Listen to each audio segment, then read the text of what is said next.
بسم اللہ الرحمن الرحیم۔ السلام علیکم۔ پروگرام الکلام کے ساتھ آپ کا میزبان محمد شعیب رضا حاضر خدمت ہے۔ ناظرین کرام، اس پروگرام کے پہلے حصہ میں ہم قرآن کریم کی کچھ آیات کو سمجھنے کی کوشش کرتے ہیں اور دوسرے حصہ میں اپنے عہد کے نمائندہ سیاسی، سماجی، مذہبی موضوعات پہ پیدا ہونے والے سوالات کے جوابات ایک نئے نقطہ نظر سے جاننے کی کوشش کرتے ہیں۔ حسب سابق ہمارے ساتھ شریک گفتگو ہیں جناب محمد امانت رسول صاحب۔ امانت صاحب بہت شکریہ آپ کے وقت کا۔ میری معاونت کے لیے موجود ہیں جناب احمد بلال۔ احمد بہت شکریہ آپ کے وقت کا۔ ناظرین کرام، آپ کے سکرین پہ ہمارا واٹس ایپ نمبر آ رہا ہوگا، آپ اس واٹس ایپ نمبر پہ اپنے سوالات بھیج سکتے ہیں، ہم انشاءاللہ آپ کے سوالات کو ضرور ایڈریس کریں گے۔ امانت صاحب، ہم جو کل کا پروگرام تھا اس میں ہم نے بات کی تھی سورہ طٰہٰ کا جو تعارف تھا، اس کا بیک گراؤنڈ تھا، اور اس میں حضرت عمر فاروق رضی اللہ تعالی عنہ کہ جو قبول اسلام کا واقعہ ہے اس کو ہم نے ڈسکس کیا تھا۔ آج ہمارے ناظرین کے سامنے رکھیے گا، آج آپ کس موضوع پہ بات کریں گے؟ بسم اللہ الرحمن الرحیم۔ ناظرین کرام، کل ہم نے سورہ طٰہٰ کے سبب نزول، شان نزول کے حوالے سے بات کی تھی، اور جو اس کا زمانہ نزول ہے اس کا تفصیلی ذکر کیا تھا، اور اسی ضمن میں سیدنا فاروق اعظم رضی اللہ تعالی عنہ کے ایمان لانے کے واقعے کو ہم نے بیان کیا تھا۔ آج سورہ طٰہٰ میں جو مضامین ہیں، یعنی تعارفی طور پر میں چاہوں گا کہ آج میں اس کا ذکر کروں، اور سورہ طٰہٰ کے مضامین کو ہم 3 حصوں میں تقسیم کر سکتے ہیں۔ ایک حصہ آغاز میں اللہ سبحانہ وتعالیٰ نے رسول اللہ صلی اللہ علیہ وسلم سے یہ خطاب کیا اور بتایا کہ آپ کا کام یاد دہانی ہے، یعنی تذکرہ ہے، آپ کا کام تذکیر ہے۔ قرآن مجید چونکہ ذکر ہے، ذکرہ ہے، تذکرہ ہے، تذکیر ہے، تو آپ کا کام، آپ کی ذمہ داری اور فریضہ رسالت و نبوت یہ ہے کہ آپ لوگوں تک اللہ کے دین کو، قرآن مجید کو آپ پہنچائیں، یہ آپ کی ذمہ داری ہے۔ اس کے بعد پھر حضرت موسیٰ علیہ السلام کا ذکر یہاں پر بہت زیادہ ہے، یعنی کہ سورہ طٰہٰ کا اکثر حصہ وہ سیدنا موسیٰ علیہ السلام کے حوالے سے ہے۔ سیدنا موسیٰ علیہ السلام مدین سے آپ واپسی پر آپ وادی طویٰ میں، جو مقدس وادی ہے، وہاں پر آپ پہنچتے ہیں، اس کا ذکر سورہ طٰہٰ میں ہے، اور وہاں پر اللہ سبحانہ وتعالیٰ آپ کو پھر رسالت اور نبوت کا مقام اور مرتبہ آپ کو عطا کرتا ہے۔ اور پھر اس کے بعد رسالت اور نبوت کا مرتبہ دینے کے بعد پھر ہدایات، انسٹرکشنز، رہنمائی وہ کیا ہونی چاہیے، وہ پھر اللہ سبحانہ وتعالیٰ حضرت موسیٰ علیہ السلام کو نبوت اور رسالت کے منصب کے بعد پھر یہ ہدایات بھی آپ کو اللہ دیتا ہے۔ اور پھر اسی صورت میں بتایا گیا کہ 2 معجزے حضرت موسیٰ علیہ السلام کو دیے گئے، اس کے علاوہ بھی معجزات ہیں، وہ سورۃ الاعراف میں بھی ان کا ذکر ہے اور دیگر صورتوں میں بھی ان کا بیان ہے، لیکن یہاں پر عصا اور ید بیضاء، ان کا ذکر ہمیں سورۃ طٰہٰ میں ملتا ہے۔ اور پھر اس کے بعد اللہ پاک یہ فرماتا ہے کہ فرعون کے پاس آپ انذار اور دعوت کے لیے آپ جائیے، اور حضرت موسیٰ علیہ السلام پھر یہاں پر اللہ کی بارگاہ میں دعا بھی کرتے ہیں، آپ اپنے لیے بھی دعا کرتے ہیں، اور رب اشرح لی صدری، اے اللہ میرے سینے کو کھول دے، ویسر لی امری، میرے معاملے کو تو آسان بھی فرما دے، واحلل عقدۃ من لسانی یفقہوا قولی، اور میری زبان کے عقدہ کو بھی کھول دے، اور اس طرح یعنی مجھے عطا فرما یہ بولنا، یہ گفتگو، کہ وہ میری بات کو لوگ سمجھ سکیں، اور ہارون کو تو میرا وزیر بنا دے تاکہ وہ ان معاملات میں میری مدد کرے۔ حضرت موسیٰ علیہ السلام کو جب اللہ تعالیٰ نے یہ ہدایت فرمائی، جانے کا حکم دیا، تو تب حضرت موسیٰ علیہ السلام نے اللہ کی بارگاہ میں یہ دعا کی، اور پھر اللہ سبحانہ وتعالیٰ نے حضرت موسیٰ علیہ السلام کے دل کو مضبوط کرنے کے لیے اپنے فضل خاص کا، جو اللہ تعالیٰ نے فضل کیا حضرت موسیٰ علیہ السلام پہ، اس کا پھر ذکر سورہ طٰہٰ میں ہوتا ہے۔ اور وہ کیا ہے؟ وہ یہ ہے کہ حضرت موسیٰ علیہ السلام کی پیدائش ہوتی ہے، اور پیدائش پر اللہ سبحانہ وتعالیٰ حضرت موسیٰ کی والدہ کو حکم دیتا ہے، رہنمائی کرتا ہے کہ اس بچے کو آپ نے دریا کے سپرد کر دینا ہے۔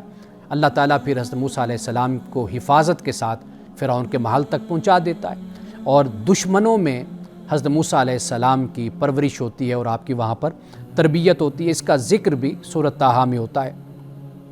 اور پھر حضرت موسیٰ علیہ السلام کے ہاتھوں جو قبطی کا قتل ہوتا ہے، اس کا ذکر بھی ہے یہاں پر۔ اور پھر یہ ہے کہ آپ مدین جاتے ہیں، اور پھر مختلف آزمائش سے گزر کر پھر آپ وادی طویٰ تک پھر آپ پہنچتے ہیں، جیسے کہ پہلے ہم نے ذکر کیا۔ اب اللہ سبحانہ و تعالیٰ سورۃ طٰہٰ میں ہی ہمیں بتاتا ہے کہ حضرت موسیٰ علیہ السلام اور حضرت ہارون علیہ السلام کی اللہ پاک حوصلہ افزائی کرتا ہے اور انہیں ہدایت دیتا ہے کہ وہ فرعون کے پاس دعوت دین لے کر جائیں۔ حضرت موسیٰ علیہ السلام ہارون فرعون کو دعوت دین دیتے ہیں، پھر فرعون حضرت موسیٰ اور ہارون کے ساتھ معارضہ کرتا ہے، یعنی مناظرہ کرتا ہے اور بحث کرتا ہے، اور پھر اس کے بعد حضرت موسیٰ علیہ السلام فرعون کے جو جمع کردہ جادوگر ہیں ان کے ساتھ بھی مقابلہ کرتے ہیں۔ قرآن پاک یہاں پر سورۃ طٰہٰ میں اس کو بیان کرتا ہے، اور پھر جب یہ مقابلہ ہوتا ہے تو حضرت موسیٰ علیہ السلام کو اللہ تعالیٰ فتح عطا فرماتا ہے اور جادوگر شکست سے دوچار ہوتے ہیں۔ لیکن اس موقع پر جو جادوگر ہیں وہ ایمان لے آتے ہیں، یعنی مسلمان ہو جاتے ہیں۔ اب فرعون حضرت موسیٰ علیہ السلام کو اور جو ایمان لانے والے ہیں، یعنی جو جادوگر تھے اب وہ مومنین ہو گئے، ان کو پھر فرعون دھمکی دیتا ہے، وہ سولی کی، ان کو سخت سے سخت سزا دینے کی ان کو کہتا ہے، اور یہ بھی کہتا ہے کہ یہ موسیٰ نے در حقیقت میری ریاست میں اور میری حکومت میں بغاوت پیدا کر دی ہے کہ تاکہ لوگوں کو اپنے وطن کے خلاف کر دیا جائے۔ اب اس کے بعد قرآن پاک یہ بیان کرتا ہے کہ حضرت موسیٰ علیہ السلام نے پھر بنی اسرائیل کے ساتھ ہجرت کی، اور جب ہجرت کی تو فرعون نے پھر تعاقب کیا، اور صورتحال یہ بنی کہ حضرت موسیٰ علیہ السلام اور بنی اسرائیل تو کنارے تک پہنچ گئے، اور جب فرعون اپنے لشکر کے ساتھ دریا کے درمیان میں پہنچا تو وہ لہریں آپس میں مل گئیں، اس طرح فرعون اور اس کا لشکر غرق ہو گیا۔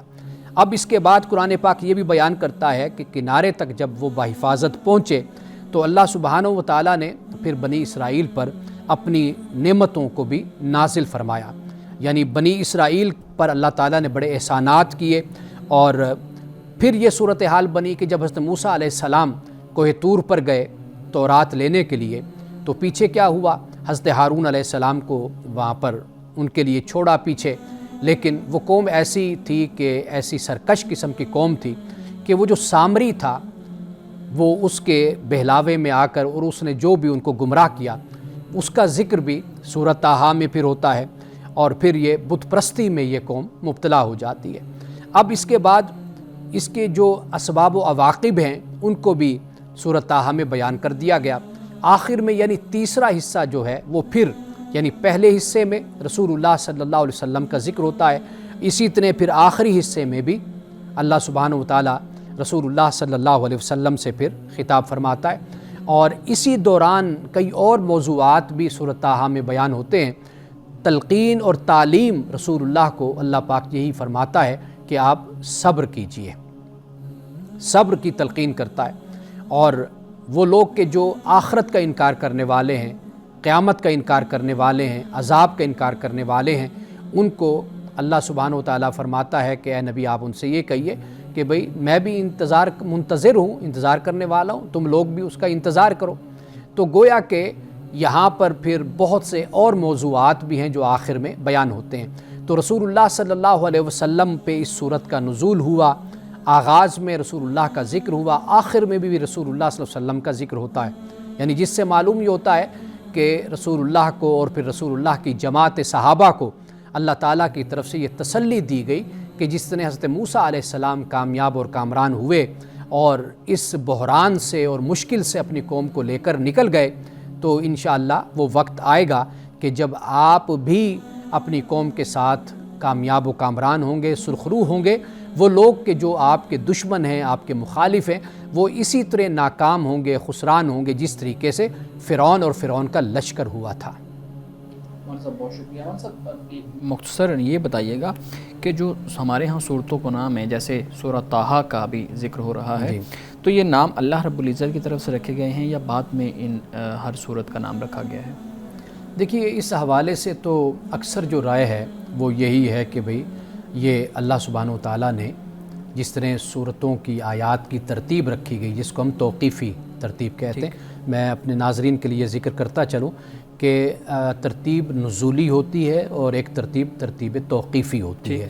نزولی سے مراد یہ کہ قرآن جس طرح نازل ہوا، جیسے سورۃ العلق ہے، سورۃ المدثر ہے، اور پھر سورۃ الفاتحہ ہے، یہ نزولی ایک ترتیب بن جاتی ہے، اور سورۃ الفاتحہ کہتے ہیں کہ یہ پہلی مکمل سورت ہے جو نازل ہوئی۔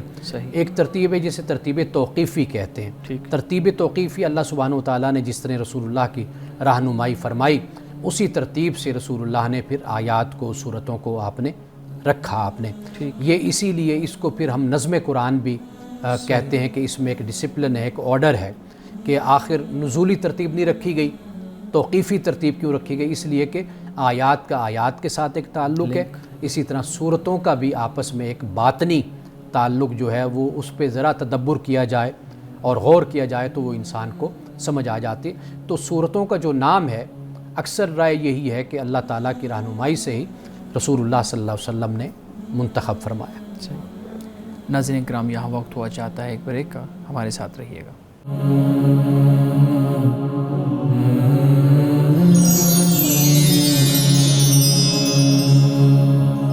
پروگرام میں ایک دفعہ پھر خوش آمدید. امانہ صاحب, ہم بات کر رہے تھے کہ جو صورتوں کے نام ہیں آپ نے اس میں ضمناً یہ بھی بیان کر دیا کہ ترتیب نزولی ہے تو ترتیب توقیفی ہے. تو اب یہاں پہ ایک سوال یہ بھی پیدا ہوتا ہے کہ جو معترضین ہیں, جو مستشرقین ہیں, اعتراض کرنے والے ہیں, وہ یہ سوال اعتراض کرتے ہیں, وہ کہتے ہیں جی قرآن پاک کی جو اکثر صورتیں ہیں ان کے جو نام ہیں وہ خدا تعالیٰ کی طرف سے نہیں رکھے گئے, بلکہ جب ہم وہ جمع و تدوین قرآن والا سارا معاملہ پڑھتے ہیں تو اس میں دیکھا جاتا ہے کہ کس کے پاس کون سا نسخہ تھا, کس کے پاس کون سی صورت تھی. تو وہ کہتے ہیں جس صحابی کے پاس یا صحابیہ کے پاس جو صورت تھی, جب اس سے وہ صورت لی گئی جمع کرنے کے لیے تو اسی صحابی کے نام کا کچھ حصہ صورت کا نام رکھ دیا گیا. آپ اس اعتراض پہ کیا کہیں گے؟ دیکھیے, میں نے ابھی اس بات کو بیان کیا ہے, اور مثال کے طور پر اگر کوئی نام صحابہ کی طرف سے بھی رکھے گئے, میں معذرت چاہوں گا, وہ کہتے ہیں یہ سورہ طٰہٰ جو ہے حضرت طلحہ کی طرف سے آئی تھی تو طلحہ کی جگہ طٰہٰ یعنی کچھ الفاظ کم کر کے طٰہٰ رکھ دیا, اس طریقے سے. دیکھیے, آپ لفظ کو کسی طریقے سے بھی بیان کر سکتے ہیں تو اس پر تو کوئی جواب نہیں بنتا, نہ اس پر کوئی گفتگو بنتی ہے کہ بھی طٰہٰ.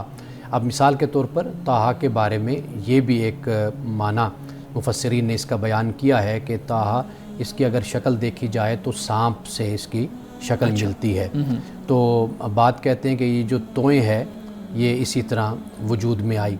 اچھا, تو یہ کہا جاتا ہے کہ چونکہ یہاں پر اس صورت میں اژدہا کا, سانپوں کا ذکر ہے, حضرت موسیٰ علیہ السلام کا معجزہ ہے, تو لہٰذا اس کی جو شکل ہے وہ طٰہٰ اس طرح رکھی گئی. صحیح. اچھا, اسی طرح یعنی اگر آپ عرب کے حروف پر اگر آپ توجہ کریں گے تو حروف ایوولوشن کی جسے ہم کہتے ہیں ایوالو کرتے ہوئے آج جس شکل تک پہنچے ہیں وہ اسی طرح ہے. یعنی مثال کے طور پر با کا لفظ ہے, کہتے ہیں کہ با کا لفظ جو ان سے چونکہ بیت جیسے ہوتا ہے, گھر ہوتا ہے, تو جہاں پر انسان رات گزارتا ہے, تو اس با کی اگر آپ شکل دیکھیں تو وہ اسی طرح بنتی ہے اگر اس کی ابتدائی شکلوں کو اگر آپ دیکھیں گے. اچھا, اسی طریقے سے جمل ہے, اونٹ ہے, تو وہ جیم کو اس طرح بنایا گیا. تو یہ چیزیں ہمارے ہاں زیر بحث رہی ہیں. آپ اس بنیاد پر کوئی ایسی بات نہیں کہہ سکتے جو جس طرح مستشرقین بڑے تیقن کے ساتھ یہ کہتے ہیں کہ چونکہ یہ نام صحابہ کے تھے تو لہٰذا اس نام سے یہ رکھا گیا. اس پر تو مختلف آراء ہیں, ہم نے اس پر بہت زیادہ پہلے بھی ہم نے گفتگو کی ہے. تو ایک تو یہ بات ہے. دوسری بات یہ ہے کہ نام رکھنے کے لیے جیسے اب بقرہ نام ہے, اب چونکہ اس صورت میں ایک ہی جگہ پر گائے کا ذکر ہوتا ہے تو وہاں سے یہ نام لے لیا گیا, اور یہ بھی ایک رواج عرب کے اندر تھا, اس طرح بھی رکھ لیتے تھے. اور یہ بھی کہا جاتا ہے کہ جو الف لام میم ہے یہ بھی آغاز میں جو آیا یہ بھی در حقیقت اسی صورت کا نام ہے. تو لہٰذا اصل جو چیز سمجھنے والی ہے نا وہ یہ ہے کہ جو اللہ نے قرآن نازل کیا ہے اور جو میسیج ہے, جو پیغام ہے, اور جو قرآن کی آیات ہیں, جو الفاظ ہیں, آیا کہ وہ اس کا معاملہ کیا ہے, وہ جیسے اللہ کی طرف سے اترے من و عن, وہ رسول اللہ صلی اللہ علیہ وسلم پر نازل ہوئے, وہی من و عن ایز اٹ از, وہ الفاظ اور وہ آیات وہ سب کچھ امت تک وہ اس کو منتقل کیا گیا, اور آج تک وہ بالکل عصری حالت میں موجود ہیں. اصل تو یہ بات ہے نا. باقی نام جو ہیں اس پر ایک جو بحث ہے وہ کسی طرف بھی آپ لے کر جا سکتے ہیں, اس کا قرآن کی حقیقت سے یا کہانیت سے یا اس کی حفاظت سے کیا تعلق بنتا ہے. جی بالکل ٹھیک ہے. اچھا, یہاں پہ تذکیر کا آپ نے ذکر کیا تھا, جو سورہ طٰہٰ کی ابتدائی آیات ہیں اس میں بھی اس کا تذکرہ ہے. تو مولانا صاحب جو تذکیر ہوتی ہے وہ تو ہوتی ہے کہ کوئی چیز موجود تھی, آپ نے اس کی یاد دہانی کے لیے بتا دیا. مثال کے طور پہ ایک پینسل موجود تھی تو آپ نے دوبارہ سے اس کی یاد دہانی اس لیے کروائی کہ یہ پہلے موجود ہے, کہیں نہ کہیں چلے چھپ گئی ہوگی, کہیں گم گئی ہوگی, کوئی اور مسئلہ. اگر یہ موجود ہی نہیں ہے تو پھر اس کی یاد دہانی کیسے ہوئی؟ تو قرآن کریم کے بارے میں ایک یہ بھی اعتراض میں پڑھ رہا تھا کہ وہ کہتے ہیں قرآن تو پہلے موجود ہی نہیں تھا، یعنی اس سے پہلے جو باقی کتب نازل ہوئی ہیں قرآن تو نازل نہیں ہوا، تو پھر تذکیر کس چیز کی ہے؟ تذکیر تو اصل میں یہ ہے کہ آپ کی آنے والی زندگی ہے، آپ نے اللہ کی بارگاہ میں جانا ہے، اپنے اعمال کا جواب دینا ہے، ایک آخرت برپا ہوگی جہاں پہ آپ نے اپنے اعمال کے بارے میں اللہ کی بارگاہ میں حاضر ہونا ہے۔ بالکل ایک تو یہ بنیادی بات ہے۔ قرآن مجید جس بات کو بیان کرتا ہے وہ یہ ہے کہ انسان ابھی دنیا میں نہیں آیا تھا، اللہ تعالیٰ نے انسان سے اس بات پر عہد لیا تھا کہ وہ میری ذات کو مانے گا، یعنی اللہ نے اپنی ذات کا شعور انسان کی جبلت اور اس کی انسان کی فطرت میں شعور میں رکھ دیا اللہ نے۔ وہ در حقیقت جب انسان دنیا میں آتا ہے تو وہ بھول جاتا ہے دنیا کے معاملات میں، لالچ، حرص، طمع، انسان کے ساتھ بہت سے احتیاجات ہیں، عوارض لاحق ہیں انسان کو، اس بنیاد پر انسان اللہ کے اس وعدے کو اور عہد کو بھول جاتا ہے۔ تو یاد دہانی اس کو یہ کرائی جاتی ہے کہ بھئی آپ اس دنیا میں آئے ہیں تو اپنے اس وعدے کو اس کو یاد رکھیں۔ انسان انحراف بھی کرتا ہے، انسان تحریف بھی کرتا ہے، انسان نافرمانی بھی کرتا ہے، اور جو عہد ہوتا ہے اس سے وہ پھر بھی جاتا ہے۔ تو در حقیقت قرآن مجید اللہ کی کتاب جو تذکیر ہے، جو ذکر ہے اور ذکرہ ہے، وہ اسی مقصد کی خاطر ہے کہ وہ ہمیں یاد کراتی ہے کہ بھئی آپ اس دنیا میں آئے، آپ کو اللہ نے پہلے بھی آپ سے عہد لیا اور آئندہ بھی آپ اپنے اعمال کے جواب دہ ہوں گے، تو لہٰذا اس کی آپ تیاری کرتے رہیں۔ تو قرآن اس کے لیے ہمیں تیار کرتا ہے۔ بالکل صحیح ہے۔ جی پلیز پوچھنا چاہتا ہوں سر، مجھے یہ بتائیے گا کہ یہ جو واقعہ جس طرح سے بیان ہوا ہے، آپ بیان فرما رہے ہیں، اللہ تبارک و تعالیٰ نے قرآن تو ہمارے لیے نازل فرمایا، رسول اللہ صلی اللہ تعالیٰ علیہ وسلم کی امت کے لیے، تو ہمیں کیا پیغام دیا جا رہا ہے اس واقعے سے؟ خاص طور پر جیسا کہ اللہ تبارک و تعالیٰ نے حضرت موسیٰ علیہ السلام سے فرمایا کہ وہ فرعون کو جا کر تبلیغ کریں، حالانکہ اللہ تبارک و تعالیٰ کو تو پہلے سے ہی معلوم ہے کہ فرعون نے فرعون نے اسلام قبول نہیں کرنا، تو پہلے سے معلوم ہے، پھر بھی حکم دیا جا رہا ہے تبلیغ کریں، اور پھر قرآن میں اس واقعے کا ذکر، تو ہمیں بتانے کا یعنی بنیادی مقصد اور حکمت کیا ہے اس میں؟ دیکھیے، پہلی بات تو یہ ہے کہ فرعون تک پیغام پہنچانا یہ در حقیقت اتمام حجت کو قائم کرنا ہوتا ہے۔ دنیا میں آپ اپنے بچے کو بھی لیتے ہیں نا، اگر آپ اس کو نہ سمجھائیں اور وہ غلطی کر کے کسی بھیانک نتیجے تک پہنچے یا بڑے حادثے سے دوچار ہو جائے، تو اس کا کہنا پھر یہی ہوتا ہے کہ جی آپ مجھے بڑے تھے، آپ نے کیوں نہ سمجھایا۔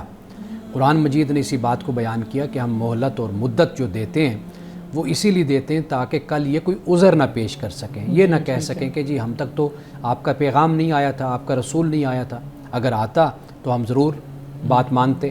مکہ والے بھی یہی کہتے تھے کہ ہمارے پاس تو کوئی کتاب نہیں آئی، کوئی رسول نہیں آیا، اگر کوئی آئے تو ہم اس کی فرما برداری کریں گے، ہم اللہ کے حکم کو مانیں گے، کتاب پر ایمان لائیں گے۔ تو یہ تو در حقیقت انسان آنے والے وقت کا علم نہیں رکھتا، جی بالکل، یہ اللہ سبحانہ و تعالیٰ جانتا ہے، لیکن انسان کے سامنے جو کچھ پیش کیا جا رہا ہے انسان پابند ہے اس کا کہ اگر وہ حق اور سچ ہے تو اس کو ضرور تسلیم کرے اور اس پر ایمان لائے اور اس پر عمل کرے۔ جی ٹھیک ہے، لیکن دوسرا حصہ جو اس کا ہمیں قرآن میں یہ بات بیان فرمائی گئی اور ہمیں بتایا گیا، اس کی حکمت کیا ہے؟ دیکھیے، قرآن مجید ہماری عقلوں کو جھنجھوڑتا ہے جی، اور ہمیں یہ بتاتا ہے کہ بھئی ایک قوم نے اس طرح زندگی گزاری تھی تو کیا نتائج مرتب ہوئے تھے، اور ایک قوم نے اس طرح زندگی گزاری تھی تو کیا نتائج نکلے تھے۔ اچھی قومیں، بری قومیں، ان کی زندگی میں جو کچھ بھی مسائل اور مشکلات اور جو مصائب و آلام آتے ہیں وہ اللہ تعالیٰ دکھاتا ہے کہ بھئی آپ کس طرح زندگی گزارو گے تو دنیا اور آخرت میں کامیاب ہو گے۔ جی ناظرین کرام، یہاں وقت ہوا چاہتا ہے ایک بریک کا، ہمارے ساتھ رہیے گا۔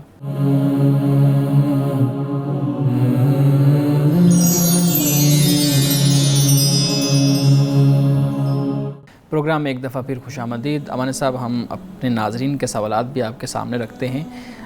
سوال پوچھتے ہیں جی، وہ کہتے ہیں صحت کو بہتر کرنے کے لیے یا سٹریس سے، انگزائٹی سے نکلنے کے لیے کوئی وظیفہ بتا دیں۔ شعیب صاحب، میرا سوال بھی اس سے ملتا جلتا ہے، میں چاہتا ہوں میں بھی ایڈ کر دوں، پھر آپ جواب۔ سوال یہ ہے کہ جس طرح انہوں نے پوچھا ہے، بعض اوقات انسان دکھ میں ہوتا ہے یا پھر اس کو غصہ بہت زیادہ آتا ہے، تو عام طور پہ لوگ کیا کرتے ہیں کہ جب غصہ آتا ہے تو پھر جس چیز کا انہیں نشہ ہوتا ہے وہ اس کی طرف جاتے ہیں۔ کوئی شراب کا عادی ہے، کوئی سگریٹ پیتا ہے، تو وہ اس میں چلا جاتا ہے, اسے دکھ اس کا ختم ہو جاتا ہے یا کم ہو جاتا ہے. تو آپ یہ بتا دیجئے کہ اسلام اس کے بارے میں کیا اپنا اوپینین دیتا ہے کہ انسان اس صورتحال میں کیا کرے. اچھا, پہلا آپ کا ناظرین جو کا سوال ہے اس طرف آ جاتا ہوں, وہ یہ ہے کہ صحت اور ڈپریشن, یعنی صحت کو بہتر کرنے کے لیے اور ڈپریشن سے بچنے کے لیے اور نکلنے کے لیے پہلا جو طریقہ ہے جو اللہ کا رسول صلی اللہ علیہ وسلم بھی ہماری رہنمائی فرماتے ہیں, ہمیں معلوم ہوتا ہے, وہ یہ ہوتا ہے کہ جو اس سے متعلق ڈاکٹرز ہیں, معالج ہیں, ایکسپرٹ ہیں, ان سے رابطہ کیا جانا چاہیے. سب سے بہترین طریقہ یہی ہوتا ہے, اس لیے کہ مثال کے طور پر ایک شخص کو شوگر ہے اور وہ چینی تو کھا رہا ہے لیکن ساتھ ساتھ وہ کہتا ہے کوئی وظیفہ مجھے دے دیں. اب اس پر وظیفہ کیا اثر کرے گا؟ تو واضح بات ہے کہ اس کو ڈاکٹر سے رابطہ کرنا ہوگا, ڈاکٹر اس کو بتائیں گے پرہیز وغیرہ کہ آپ کس طرح اپنی زندگی گزاریں. تو ایک بات تو یہ ہے کہ آپ ضرور جو ایکسپرٹ ہیں, ڈاکٹرز ہیں, آپ ان سے رابطہ کریں. اور دوسری بات یہ ہے کہ آپ نماز پابندی کے ساتھ پڑھیں. نماز ڈپریشن سے نکالنے کا ایک بہت اچھا طریقہ ہے, یعنی اس میں کوئی شک نہیں, اللہ کا حکم ہے. بنیادی بات تو یہی ہے کہ اللہ کی طرف سے فرض ہے, آپ نے فرض ادا کرنا ہے. لیکن جو آپ نماز میں فوکس کرتے ہیں, توجہ کرتے ہیں, اللہ کی طرف متوجہ ہوتے ہیں, اس سے آپ کافی جو نفسیاتی مسائل ہوتے ہیں اس سے آپ نکلتے ہیں. دوسرا یہ کہ قرآن مجید کی تلاوت کریں, آپ ترجمے کے ساتھ قرآن مجید کو پڑھیں, قرآن مجید کو سمجھیں, اس سے بھی آپ کو کافی فائدہ ہوتا ہے. تیسرا یہ ہوتا ہے کہ آپ جیسے تہجد کا اہتمام ہوتا ہے, خلوت کا, تنہائی کا, یہ ضرور انسان کو اپنی زندگی میں, جیسے میڈیٹیشن ہم لاتے ہیں, مراقبہ لاتے ہیں, تو تنہائی میں انسان کا بیٹھنا, اللہ سے لاؤ لگانا, یہ ایسا بہت کچھ ہے کہ جس سے انسان ان مسائل سے باہر آ جاتا ہے. باقی بنیادی بات یہ ہے کہ آپ جو ایکسپرٹ ہے, مثال کے طور پر ماہر نفسیات جیسے ہوتے ہیں, ڈاکٹرز ہوتے ہیں, آپ کو صحت کی کوئی ممکن ہے کہ کوئی ایسے عوارض لاحق ہوں, صحت کے حوالے سے کوئی بیماریاں لاحق ہوں, آپ اس پر توجہ کریں گے تو صحت آپ کی بہتر ہوتی چلی جائے گی. تو باقی نماز ہے, قرآن ہے, تہجد ہے, آپ ان کا اہتمام کریں, اللہ تعالیٰ بہتری فرمائے گا. ٹھیک ہے مولانا صاحب, دوسرا سوال وہ پوچھتے ہیں جی, ہم جب نماز پڑھتے ہیں تو نماز میں تشہد پہ جب بیٹھتے ہیں تو ہم انگلی کھڑی کرتے ہیں, وہ انگلی کیوں کھڑی کرنی چاہیے اور وہ ضروری ہے؟ دیکھیے, وہ ضروری تو نہیں ہے, یعنی ہم اس طرح نہیں کہہ سکتے کہ جیسے آپ تشہد آپ پر فرض ہے, رکن ہے نماز کا, اس طریقے سے کوئی انگلی کا ہلانا یہ کوئی آپ پر فرض نہیں ہے. آپ علیہ الصلوۃ والسلام سے یہ ثابت ہے, یہ منقول ہے, یہ معلوم ہے کہ آپ علیہ الصلوۃ والسلام انگلی اٹھاتے تھے, یعنی لا پر انگلی اٹھاتے ہیں اور اللہ پر نیچے کر لیتے ہیں انگلی کو. لا سے مراد یہ ہوتا ہے کہ آپ دنیا کے سب خداؤں اور معبودوں کا, اور جن کو وہ مشرکین مانا کرتے تھے کفار, آپ سب کا انکار کر رہے ہیں.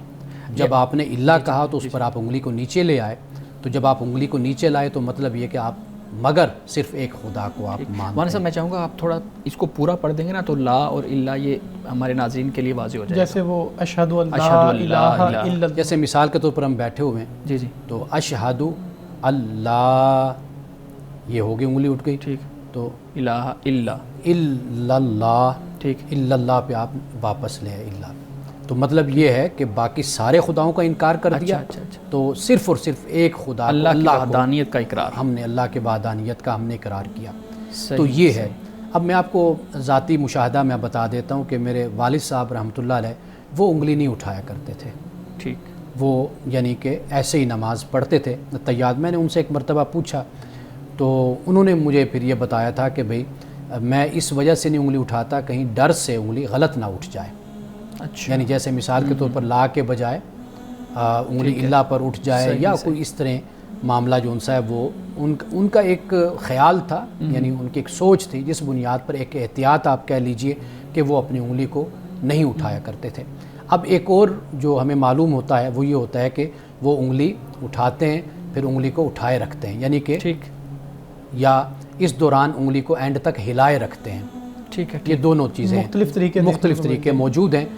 جو بھی طریقہ اختیار کیا جائے وہ ان کے اپنے دلائل ہیں. یعنی مثال کے طور پر جو حرکت دیتے رہتے ہیں, وہ کہتے ہیں کہ یحرک کے الفاظ جو ان سے ہیں وہ حدیث میں آتے ہیں, تو انہوں نے یہ خیال کیا کہ اس سے مراد شاید یہ ہے کہ رسول بار بار اللہ حرکت بار بار حرکت دیتے رہے. لیکن جو احناف کا نقطہ نظر ہے ہمارے فقہا کا، ان کا کہنا پھر یہ ہوتا ہے کہ نہیں، وہاں سے مراد یہ کہ ایک مرتبہ آپ نے حرکت دے دی، اس کے بعد نہیں کی، اقرار کر لیں وحدانیت کا، یعنی ایک مرتبہ حرکت دی. تو وہ بعد لوگوں نے اس حرکت سے یہ سمجھا کہ وہ بار بار حرکت ہے، تو اس حرکت سے مراد ایک مرتبہ انگلی کا اٹھانا ہے. تو خیر یہ ایک فروعی مسئلہ ہے جس طرف آپ کا اطمینان ہوتا ہے. میں نے اپنے والد صاحب رحمۃ اللہ علیہ ان کا نقطہ نظر بھی، ان کا طریقہ بھی میں نے آپ کو بتا دیا. یہ بھی ہے کہ ایک مرتبہ اٹھا لیا پھر رکھ دی، یہ بھی طریقہ ہے کہ بار بار حرکت دیتے رہے. بالکل صحیح ہے. اچھا مولانا صاحب ایک سوال یہ بھی ہے، پوچھتے ہیں جی جو قرض دار ہے اس پر قربانی کرنا ضروری ہے؟ دیکھیے پہلی بات تو یہ ہے کہ قربانی فرض نہیں ہے. ٹھیک.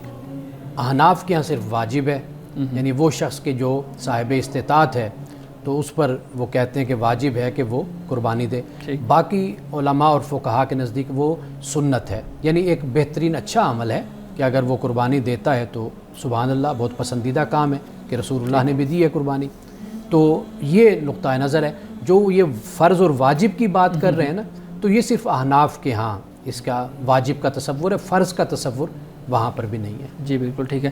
جی بلال صاحب پلیز ہمارے ساتھ سوال. سر میرا پہلا سوال تو وہ جو میں بتا چکا، اس کے بارے میں اگر آپ تھوڑا سا اشارہ کر دیجئے، بتا دیجئے کہ غصے یا دکھ کی صورتحال میں جو لوگ نشے کی طرف جاتے ہیں وہ نشے سے کس طرح خود کو محفوظ رکھیں، اسلام اس بارے میں کیا ہدایات دیتے ہیں؟ دیکھیے غصے اور دکھ سے پہلے انسان جس حالت اور کیفیت میں زندگی گزار رہا ہوتا ہے نا، یعنی مثال کے طور پر ایک شخص ہے کہ جو ان چیزوں سے اباء اختیار کرتا ہے، علیحدگی اختیار کرتا ہے، جیسے آپ نے ذکر کیا شراب کا، نشے کا، ان چیزوں کا، تو وہ غصے کی حالت میں، پریشانی کی حالت میں بھی ان چیزوں کی طرف نہیں جاتا.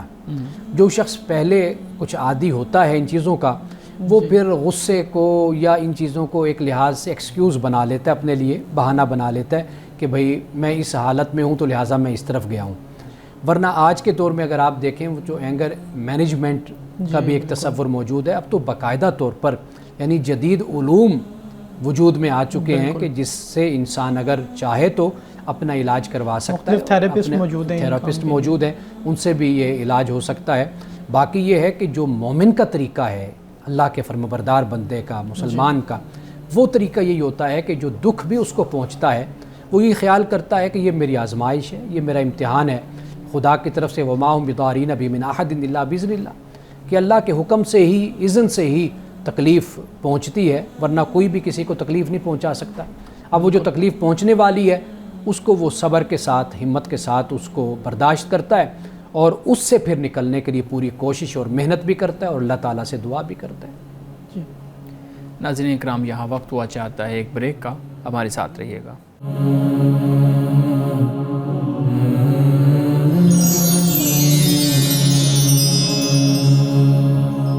پروگرام میں ایک دفعہ پھر خوش آمدید. جی بلال صاحب آپ سوال کر رہے تھے. سر میں ایک انتہائی اہم مسئلے کی نشاندہی کرنا چاہوں گا. ابھی جو خاص طور پہ سردیوں میں اسموک کا مسئلہ پاکستان میں بڑھتا جا رہا ہے، اس کے بارے میں کچھ وضاحت کیجیے گا. یہ جو گلوبل وارمنگ کا ایک کنسیپٹ ہے اور اس کے پیش نظر جس طرح سے مسائل اب بڑھتے چلے جا رہے ہیں، اسلام اس بارے میں کیا ہدایات دیتا ہے؟ ہمیں اپنی زندگی کو آنے والے خاص طور پہ وقت کو مد نظر رکھتے ہوئے کس طرح سے ڈیزائن کرنا چاہیے کہ ہم ان مسائل سے بچ سکیں؟ دیکھیے سادہ سمپل بات یہ ہے، ایک تو وہ چیز کہ جو میری ذات سے متعلق ہے، جی، تو میں اس کا ذمہ دار ہوں کہ اللہ کی بارگاہ میں میں نے اس کا جواب دینا ہے. میری ذات سے اگر کسی فرد کو تکلیف پہنچتی ہے تو مجھے اس کے بارے میں حساس ہونا چاہیے. میری ذات سے اگر معاشرے کو کوئی تکلیف پہنچ رہی ہے اور میری ذات سے کچھ ایسا کام، کچھ ایسا فعل سر انجام ہو رہا ہے، ارتکاب ہو رہا ہے کہ جس سے آپ کے ماحول کو، آپ کے معاشرے کو نقصان پہنچتا ہے، جی، وہ چاہے جزوی طور پر ہو، تھوڑا ہو یا زیادہ ہو، مجھے اس کے بارے میں ضرور اس کا خیال کرنا چاہیے کہ میں اس کا ذمہ دار بنوں گا اور مجھے خدا کی بارگاہ میں اس کا جواب دینا ہے. تو لہٰذا ہمیں اپنی زندگی جو گزارنی ہے اس کا طریقہ، اس کا ڈھنگ ہم ایسا بنائیں کہ یہ جو مسائل صرف یہ نہیں ہے کہ خاص خطے کی حد تک، جیسے آپ نے کہا گلوبل وارمنگ، اب یہ ساری دنیا کا یہ مسئلہ بنتا چلا جا رہا ہے. تو ہم واضح بات ہے کہ اس دنیا پہ اور اس کرے پہ اس جگہ پہ ہم نے رہنا ہے اور اپنی زندگی ہم نے گزارنی ہے، جو ہم کر سکتے ہیں وہ ہمیں کرنا چاہیے. یعنی دو بنیادیں ہیں. ایک تو چیز یہ ہے کہ جو ہماری حکومت اور ریاست طے کرتی ہے ہم اس کو سمجھیں اور اس پر عمل کریں، اور سختی کے ساتھ ہم اس پر عمل کریں. ایک بات. دوسری بات یہ کہ جو اقوام عالم مل کر، دنیا کی اقوام جو مل کر ایک پروگرام بناتی ہیں جی کہ اس پر عمل کیا جائے گا تو ہم سکون کی زندگی اور بھرپور زندگی ہم گزار سکتے ہیں، تو اس کو بھی ہمیں اپنے اندر شامل کرنا ہوگا، اپنے کردار میں، اپنے اخلاق میں اور اپنی زندگی میں. اب آپ یہ دیکھیے کہ ذمہ دار کون ہے، ہم اس پر نہیں بحث کرتے. جی ذمہ داری کسی اور کی طرف سے بھی بہت زیادہ ہے. بالکل. میں نے اس پر پہلے بھی شاید ایک دفعہ بات کی تھی کہ یہ بجلی، یہ پٹرول اور یہ جو ایٹامک انرجی، یہ جو کچھ بھی وجود میں آیا ہے، یہ اس میں مسلمانوں کا کردار کم ہے. مسلمانوں کا ایجادات میں بھی کردار کم ہے، اور اس تخریب کاری میں بھی مسلمانوں کا کردار فی الحال یعنی اس حوالے سے کم ہے. تو یہ جو صورت بنتی ہے اس کا زیادہ بوجھ ان اقوام پر ہے کہ جو ان کی تخلیق اور ان کی ایجادات میں اب بھی مصروف ہے اور مزید اس پر کام جاری ہے اور وہ اس پر کر رہے ہیں، لگے ہوئے ہیں. تو اب جو یہ گلوبل وارمنگ والا جو معاملہ بنا ہے، جہاں یہ ممالک انوالو ہیں، خاص طور پہ یورپ اور امریکہ، جی بالکل. وہاں پر صورتحال یہ ہے کہ ان کی فضا کافی حد تک صاف اور ستھری ہے. بالکل لیکن ایسے ہی ہے. ہمارے ہاں جو صورتحال ہے وہ بہت ہی خطرناک صورتحال ہے. اس میں پھر ہمارا اپنا کردار بھی ہو جاتا ہے. مثال کے طور پر آپ دیکھیے ہمارے ہاں جو یہ دھوئیں والی گاڑیاں ہیں، جی اس کے بارے میں کوئی پرواہ نہیں کی جاتی، اور ہمارے ہاں جو رشوت ہے، کرپشن ہے، اس کی وجہ سے جو بھی کام جس طرح کا ہو رہا ہے وہ ہوتا چلا جاتا ہے.